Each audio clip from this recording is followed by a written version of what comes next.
حرام محبت کبھی سکون نہیں دیتی، اس لیے کہ سکون اللہ تعالیٰ نے حلال میں رکھا ہے۔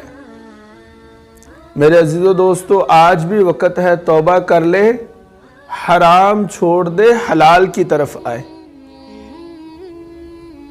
جس شخص کو شادی سے پہلے مختلف عورتوں، نامحرم عورتوں کے ساتھ باتیں کرنے کی لت پڑ چکی ہو، نامحرم عورتوں کے ساتھ دوستیاں لگانے کی عادت پڑ چکی ہو، پھر شادی کے بعد اسے اپنی بیوی، اپنا ہمسفر چند دن ہی اچھا لگتا ہے، پھر اس کا دل بہت جلد اکتا جاتا ہے، اس لیے کہ اسے تو عادت پڑی ہے پہلے سے ہی کئی نامحرم عورتوں سے باتیں کرنے کی، اور یہ بیماری عام طور پہ مردوں میں پائی جاتی ہے لیکن عورتوں میں بھی پائی جاتی ہے۔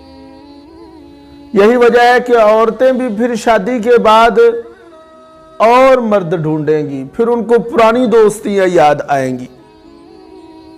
جو مرد شادی سے پہلے دوستیاں لگاتے ہیں، نامحرم عورتوں سے باتیں کرتے ہیں، وہ نوٹ کر لیں کہ ایسے مرد کی شادی شدہ زندگی بہت کم ہے کہ کامیاب ہو۔